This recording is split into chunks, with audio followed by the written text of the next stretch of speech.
Keprewes pada kencang apa? Bisa ya. Ya, demi Pak Ganjar nanti. Kencang ya. Berapa Pak? Lanjut kok ya? Lanjut. Bismillah, dengan celaka kira-kira lah. Yes. Berapa Pak? Kencang berapa Pak? Ya. Nah, oke, sekarang diam.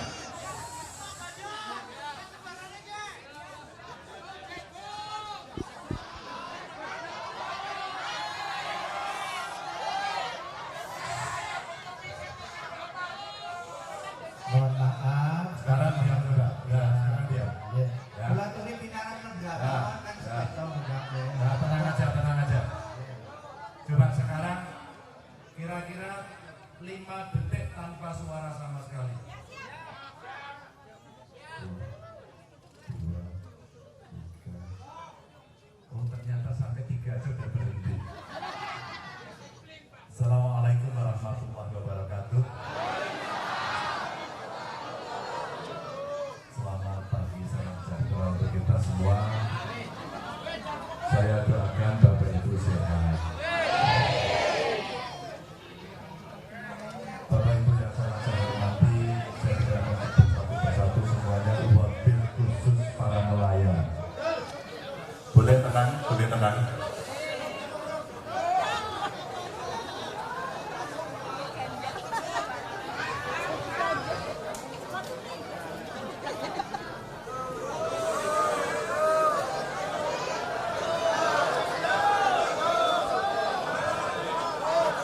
Lanjut atau sudah? Oke, sekarang coba nelayannya tenang dulu tanpa suara.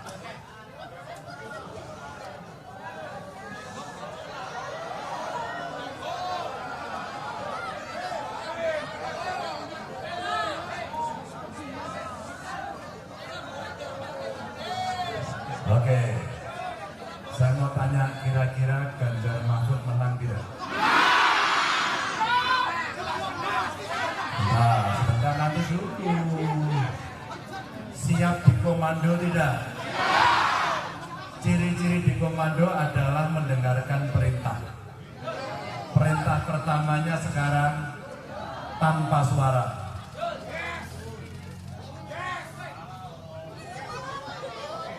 Tanpa suara. Duduk. Duduk. Duduk. Duduk. Kalau sudah dalam komando, ciri-ciri menang. Tapi kalau terlalu banyak suara, nggak mendengarkan komando, ciri-ciri. Saya mau minta waktu sebentar saja. Tenang, tenang, tenang, tenang. Tanpa suara, Mbak.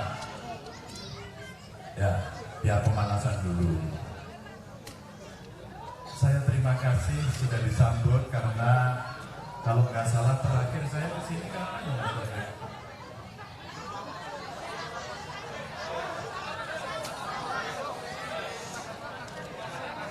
Oh ya, waktu itu masih benar apa ya? Ya, terus setelah itu saya pamitan, ketemu dengan para tokoh, dan hari ini alhamdulillah bisa bertemu lagi dengan para nelayan di Cilacap. Siapa yang kemarin nonton debat?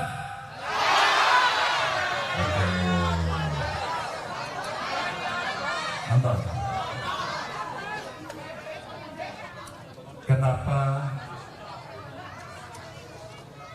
Kenapa kelautan kita menjadi penting? Yang pertama, kita adalah negara maritim. Laut kita luas, ya kan? Budaya kita melaut juga luar biasa. Pulau-pulau kita banyak, pariwisata banyak, perikanannya juga banyak. Maka kalau panjenengan semua kemarin mengikuti perdebatan, ada yang sangat penting. Apa itu? Yang sangat penting adalah laut yang luas mesti dijaga. Mesti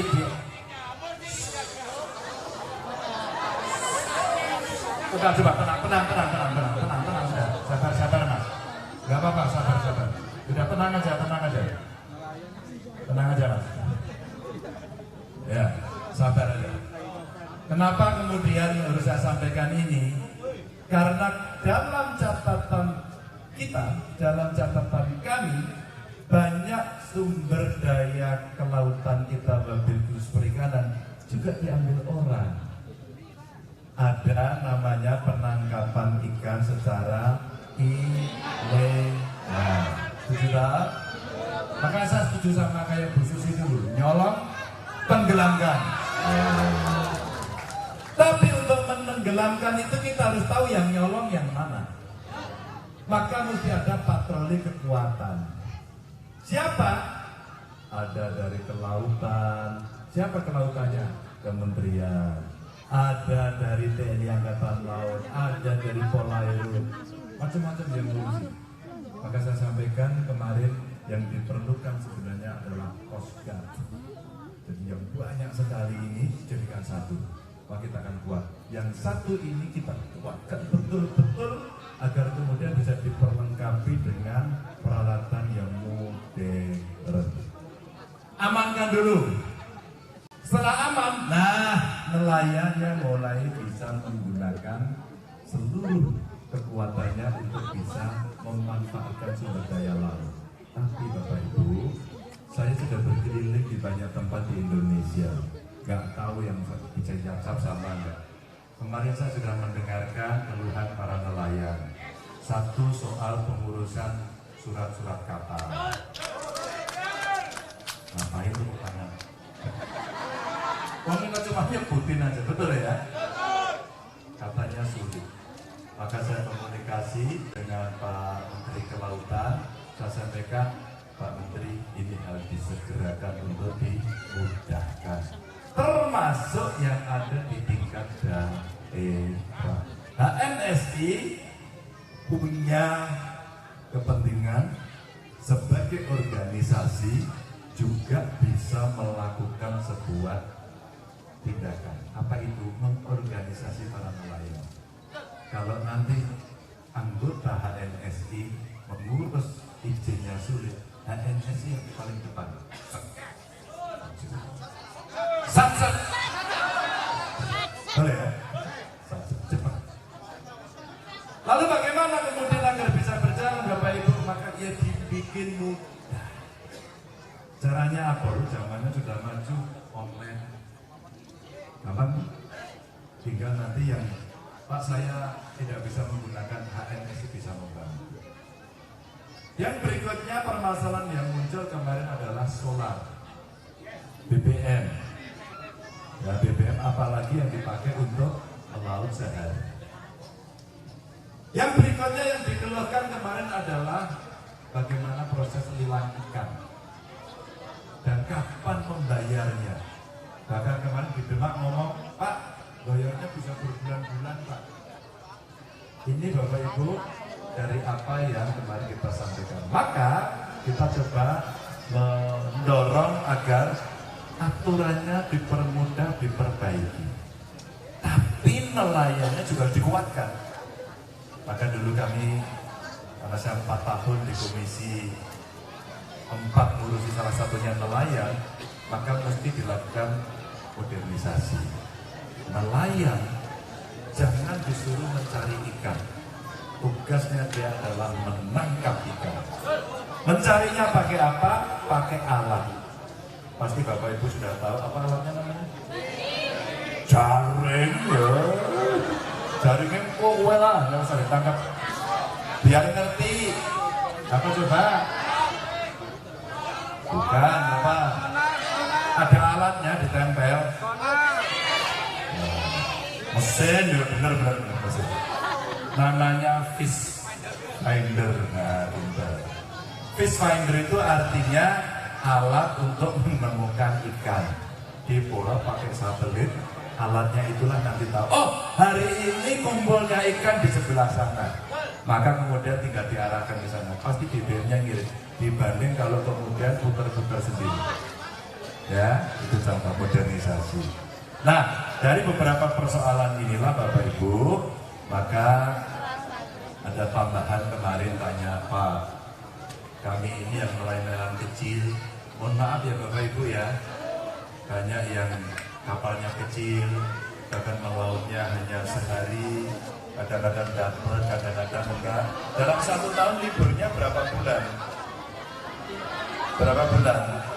Berapa Mas Badar? Masa sebulan? Enggak mungkin lah. Ini kapalnya gede ini mesti. Nah, biasanya kan tergantung cuaca ya. Nah, berapa bulan biasanya? Ini perempuan-perempuan suaminya nelayan? Nelayan? Kalau ke laut sehari apa berbulan-bulan? Oh hanya sehari aja. Oh dia nggak hanya sehari. Nah makanya kemarin kemudian kita menghitung, Pak kami pernah kena resesi. Karena ada yang COVID, ada yang masalah ini yang miskin-miskin. Nah kemarin terlilit utang katanya. Nah kita hitung-hitung. Ya. Maka pada saat itu kemarin kita coba kaji. Kita lagi mengkaji secara teknis agar kredit yang disebabkan karena sesuatu, apakah itu bencana, apakah itu kondisi situasi waktu melaut, mohon maaf ada kecelakaan juga, sehingga yang kreditnya macet itu, setuju nggak kalau kita hapuskan? Kan berarti setuju yang orang bayar utang ya kan? Setuju ya? Itu, jenengan ya utang? Utang? Utang kebang? Kebang apa kerentenir apa ketengkulak? Oh utang, ambil kredit. Buat apa dulu? Oh beda-beda, bukan buat nelayan. Ada nggak yang ngambil kredit umpama untuk beli perahu, untuk beli alat tangkap? Ada? Siapa? Oh ya, utang. Utang? Utang berapa? Ya berapa? 20 juta, utangnya kemana? Oh ke orang. Orang nggak bisa dihapus. Yang utang ke bank ada nggak? Utang berapa? Ke BRI berapa utangnya? 15 buat beli mesin, terus tambahan. Sekarang angsuran lancar ya, alhamdulillah. Yang lancar ya dihapus, bagus. Oh nanti enak aja. Wah Pak Ganjar sama Pak Mahfud mau menghapus utang nelayan, dimacetin aja ya, jangan. Harus dengan niat baik. Setuju ya? Ada yang mau tanya sekarang? Siapa yang mau tanya? Ayo dari ibu-ibu dulu. Dari nelayan lah, ya ketemu nelayan. Ada yang mau nanya? Ya, ibu-ibu dulu. Ada nggak ibu-ibu yang mau nanya? Nelayan? Nelayan? Jenengan nelayan?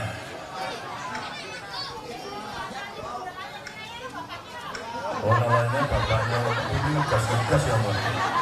Kita akan baiknya. Iya, nggak usah marah. Iya, orang apa orang pemerintah panjang kok berikan jajak. Apa, telepon apa, mana? Assalamualaikum warahmatullahi wabarakatuh. Kami pendukung Bapak Ganjar mewakili nelayan Cilacap. Tadi Bapak bilang katanya namanya saya Ibu Veronica. Iya. Punya kapan Pak? Pekerja aja. Pekerja nelayan, ikut nelayan. Iya. Saya mau tanya. Iya. Sebagai pencari ikan. Mulinya saja Pak. Iya.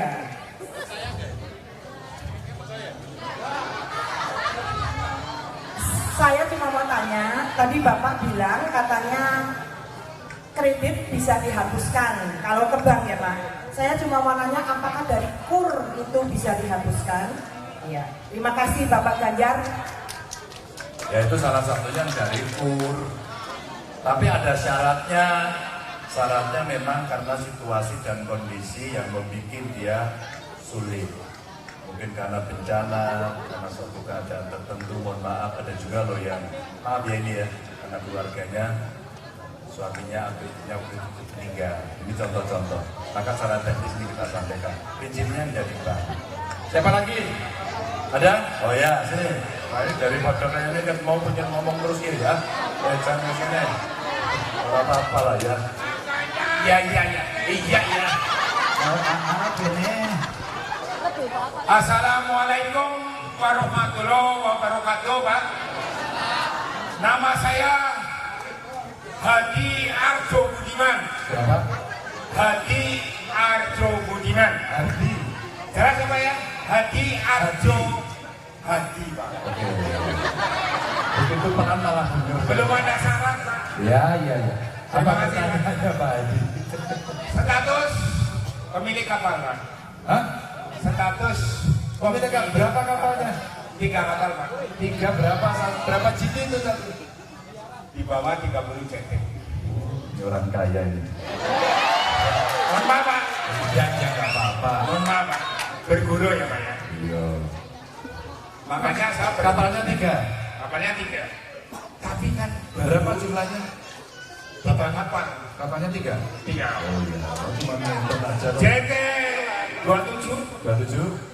GT 22, Oke. GT 22. Kita itu apa kan? GT kosong, Pak. Oh saya kira Yo jauh, Bapak tahu tapi jangan dites, Pak. Yo Saya jauh. kira Ganjar top. Ya pasti tahu, Pak. Jawa Tengah, Pak. Iya. Pertanyaannya apa? Siap. Pertanyaan, Pak. Ayah ini, mohon maaf, Pak. Saya ulangi ya, Pak. Iya. Iya. Oke, Pak. Berguru, Pak. Iya. Ayah ini, Pak. Karena ini kan dibuat Iya. masalah peraturan-peraturan yang sangat memberatkan. Apa? Antara lain masalah peraturan PP 85, PP 85. PP nomor 11 tahun 2003, Pak. Coba dijelaskan ya. Ini biar semua tahu di PP itu yang berat aturan apanya. Yang berat itu masalah tentang masalah kita ini harus terbayar masalah kuota dalam penangkapan. Oh, penangkapan terukur. Betul, Pak? Karena menurut saya, Pak, ini berguna ya, Pak ya, biar ada nggak apa-apa, rilek aja, Pak, pengawalnya rilek aja. Kita ini kan menangkap tidak di dalam kolam, Pak. Oh iya. Yang mana kolam tersebut terisi ratusan ton. Ya. Kita menangkap 10 ton harus terbayar lebih dulu. Ini Ya. peraturan PP Menteri, Pak. Iya. Tapi yang mana nelayan itu merasa keberatan. Oke. Untuk itu, pertanyaan ini bakunya aja lah, karena waktu saya tahu Bapak itu waktu makan. Iya, pertanyaannya apa? Pertanyaan, mohon, andai kata Bapak menjadi presiden Saguakan beserta Bapak Mahfud, apakah bisa meringankan beban daripada masalah-masalah hasil tangkap nelayan, hasil apa itu pertanian dan buruh untuk bisa diringankan dalam hal ini bukan gratis tapi sesuai dengan peraturan untuk supaya tidak dipersulit seperti hari ini, Pak. Wow. Itulah. Terakhir. Warahmatullahi. Saya tadi orang itu senengnya gitu.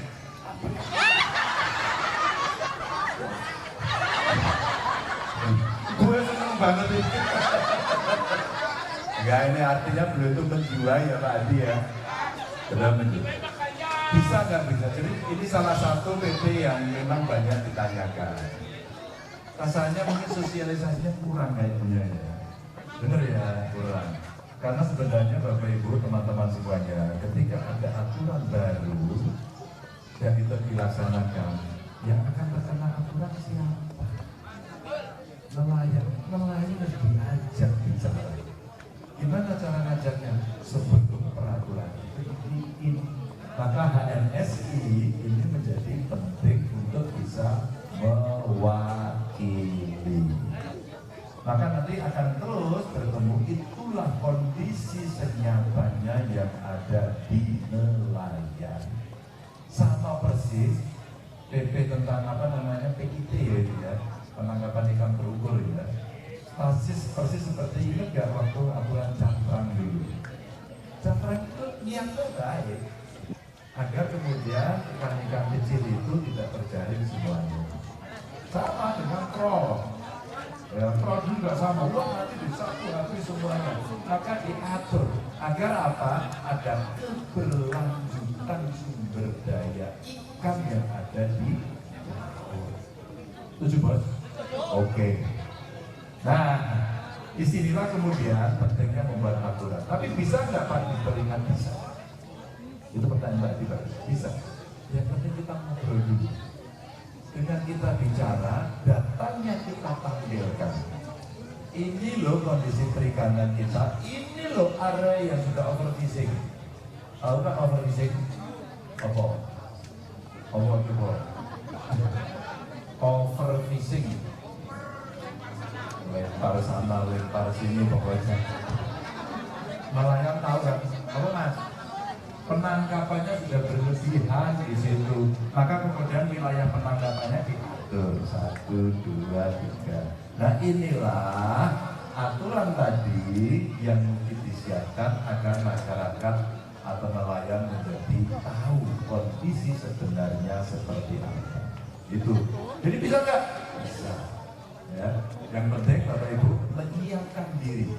SDM-nya disiapkan, ya, kapalnya disiapkan, alat tangkapnya disiapkan, dukungan-dukungan untuk melaut disiapkan, TPI-nya disiapkan. Kalau itu siap semuanya, terbayangkan nggak kalau menggunakan teknologi semua? Kemarin waktu kita uji coba di Cilacap itu mesin tenaga matahari ya, pakai tenaga matahari, nggak ada bunyinya. Memang harganya sekarang masih mahal. Tapi kalau produksinya bisa banyak, bisa besar, dan teknologi baterai itu kita punya potensi untuk bisa jadi juara dunia, maka para nelayan ini tidak lagi nanti akan bergantung pakai BBM. Nah, dulu uji cobanya di Cilacap, saya ikut waktu itu, dan memang masih mahal. Maka uji cobanya mesti terus dilakukan. Bapak Ibu, terima kasih. Mudah-mudahan informasi yang kecil ini akan bisa memberikan perhatian kepada kita semua. Minta tolong HMSI, kita mesti siapkan betul SDM yang bagus, punya keterampilan yang bagus, sehingga seluruh fasilitasnya mumpung kita baru mulai, mumpung bisa ketemu saya. Maka saya senang sekali tadi mendapatkan masukan dari Bapak Ibu para nelayan, dan itulah yang menjadi rekaman saya. Agar insya Allah kalau saya mendapatkan penugasan ini, kami sudah mendengarkan suara dari Bapak Ibu, dari para nelayan semuanya. Saya doakan sehat, terima kasih, semangat terus. Salam dari keluarga. Wassalamualaikum warahmatullahi wabarakatuh.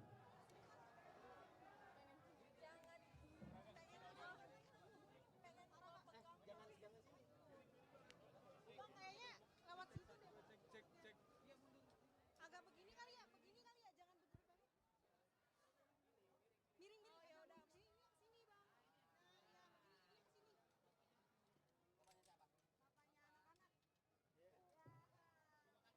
sini.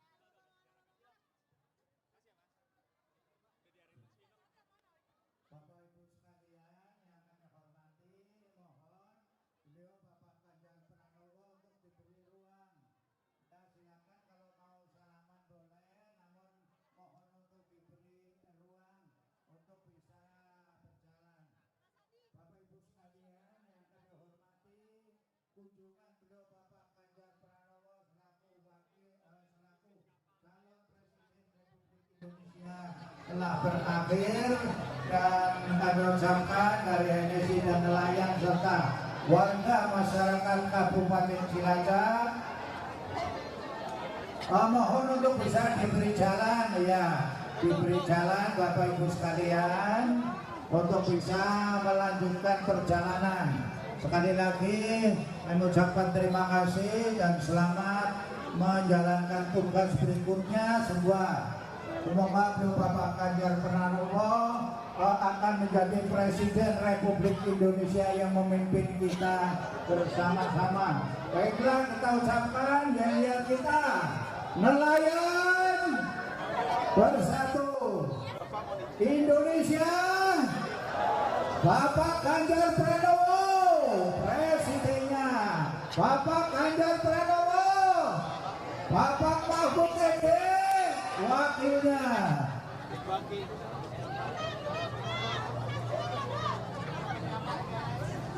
Bapak Ibu sekalian yang kami hormati, selanjutnya marilah Mas Tama, Mas Tama, Mas Tama, Mas Tama, Mas Tama. dengan bacaan hamdalah. Alhamdulillahirabbil alamin.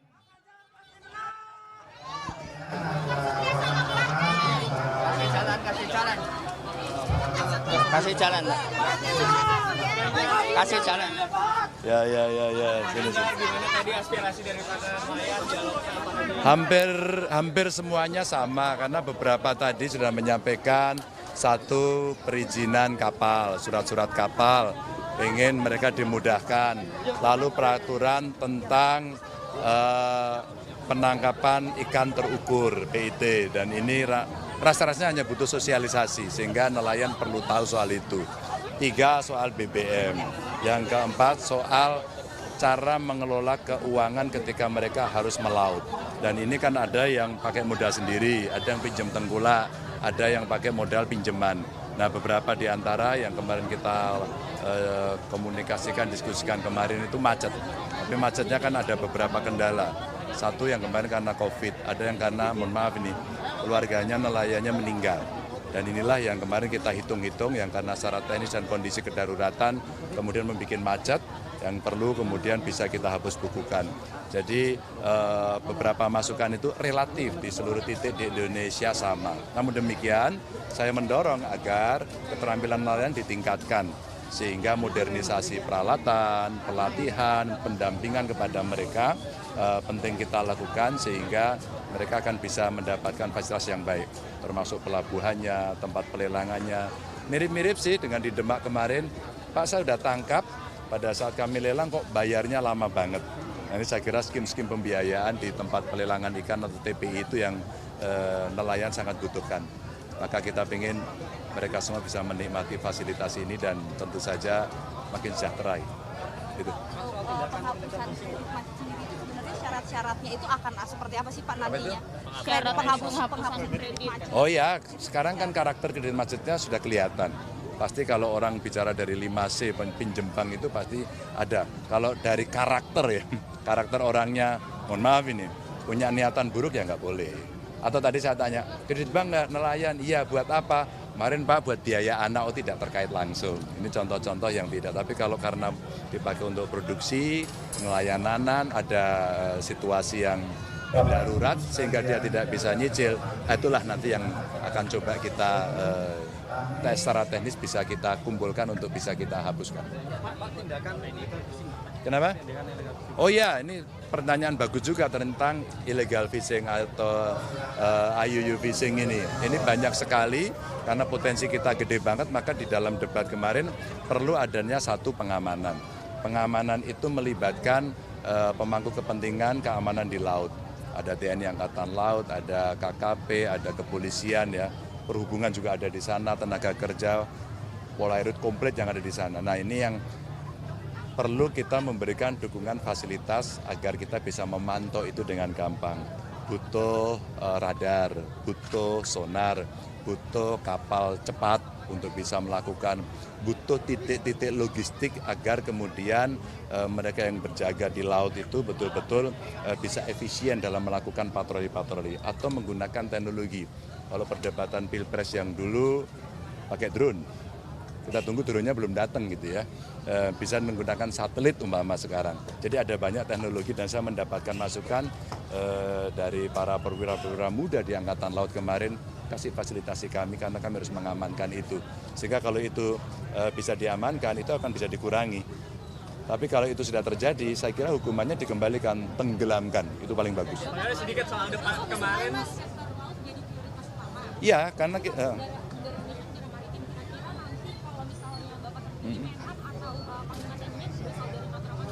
oh enggak, kalau soal panglimanya bisa, yang paling bagus bergilir, karena semua akan mendapatkan kesempatan yang sama. Tapi siapa yang harus mengurusi laut dalam konteks kaitan dengan perikanan, memang kita mesti cari orang yang benar-benar paham, strict di situ, itu kan, sehingga mereka bisa mengambil keputusan dengan kepemimpinan yang kuat itu.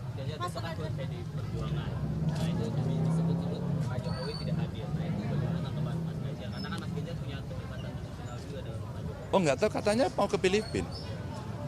Iya. Ya kalau beliau mau kunjungan ke luar negeri ya saya kira urusan negara pasti nomor satu, kita hormati. Mas Ganjar, kemarin Pak Jokowi mengatakan bahwa data yang Bapak minta itu tidak bisa dijajakan sebagai tok lontong, Pak. Tanggapan seperti apa? Pak Jokowi berkomentar itu. Data yang apa? Data yang diminta, data pertahanan itu tidak bisa dijajakan di Oh tidak, saya tidak memberikan data. Makanya kemarin yang saya sampaikan itu data luar negeri terkait dengan indeks. Beberapa indeks militer kita, ya, indeks pertahanan, terus kemudian global peace dan sebagainya. Itu data umum, bukan data dari dalam negeri. Kalau yang data dari dalam negeri yang saya tanyakan kepada Pak Prabowo cuma satu aja, MIF aja, minimum essential force aja. Hanya berapa persen, bener nggak segini? Hanya itu aja. Kok ini larinya pada kemana-mana ya? Enggak, saya nggak bongkar-bongkar. Bahkan sekarang saya ikuti di media, wah ini rahasia. Saya waktu mencari data itu, saya tidak menemukan di Kemenhan. Tidak menemukan. Justru kita bertanya-tanya, apakah karena ini tidak ada buku putih pertahanan, sehingga kita blank tidak bisa membaca, ataukah kemudian sengaja tidak ditampilkan, justru kemarin itu kita ingin membuka. Nah, kalau ada yang mengatakan ini tidak mengedukasi, saya heran. Justru kami edukasi, kita tidak punya buku putih pertahanan loh. Dan ini seluruh dunia pakai. Maka kita roadmap-nya menjadi tidak jelas, maka berubah-ubah. Maka yang saya sampaikan kemarin, perencanaannya harus bottom up, sesuaikan dengan kepentingan matra gitu kan. Harus ajak, jangan berubah-ubah. Maka sampai saya contohkan PT PAL yang membuat kapal selam kerjasama dengan Korea yang sudah jadi satu itu, mau dilanjut tiba-tiba putus. Akhirnya kita lama sekali. Menurut mereka, para ahli-ahli ini termasuk orang-orang di matra kelautan, ya, udara maupun darat, alat-alat ini yang dibeli kadang-kadang butuh 3 tahun sampai 3,5 tahun. Maka begitu tidak ajak balik. Sehingga datanya ini bukan data yang tadi disebutkan. Ini data biasa saja kok. Minimum essential force-nya tercapai nggak di 2024? Persentasenya segini loh. Warning saya tidak tercapai loh, hati-hati. Sebenarnya beliau, harapan saya jawab, saya akan pastikan tercapai. Kekurangannya akan saya kejar. Saya cukup. Gitu. Jadi bukan cerita data yang banyak. Yang lain itu indikator penurunan saja. Kan kita jadi warga negara, ya jangan-jangan kita nggak siap mempertahankan ini, gitu kan. Jadi saya tidak ada interest pribadi, saya bicara pada kebijakan dan data, bukan data-data yang dirahasiakan. Tapi kemarin Bapak Ganjar lagi soal substansi dari visi misi yang dinilai kurang, dari Pak Jokowi menilai seperti itu, dan juga kemarin melihat keseluruhan dari debat capres dinilai malah saling serang. Nah, Pak Jokowi juga menyarankan bahwa untuk KPU ke depannya format ini diperbaiki. Dari Mas Ganjar melihat seperti apa? Oh, enggak apa-apa. Kalau saya rasanya tidak pernah sekalipun menyerang Pak Prabowo, Mas Anies secara pribadi itu enggak itu. Yang saya serang semua kebijakan kok. Karena saya memang akan mengedukasi. Enggak ada kaitannya dengan visi misi, semua yang saya sampaikan visi misi. Bagaimana diplomasi internasional kita, bagaimana kelembagaan kita, bagaimana kita fitting pada kondisi hari ini, sehingga kalau dari sisi luar negeri, ini alat yang kita pakai untuk kepentingan dalam negeri dan fokus pada ekonomi. Itu bukan visi-visi. Kita mau ciptakan lapangan kerja banyak kok, maka diplomasinya mesti ke sana. Bagaimana laut kita mesti kita pertahankan, maka kita akan buat garda samudra. Jelas kita siapkan. Lalu bagaimana 1-2% dari PDB itu adalah target yang mau kita capai untuk anggaran. Itu visi saya, gitu loh. Jadi sebenarnya clear. Ya, semua boleh menilai, tapi hari ini seluruh masyarakat sudah mencatat, menilai, membandingkan, dan kemudian bisa dibuktikan. Oke ya, makasih. Thank you Mas. Makasih Mas. Ganjar Pranowo.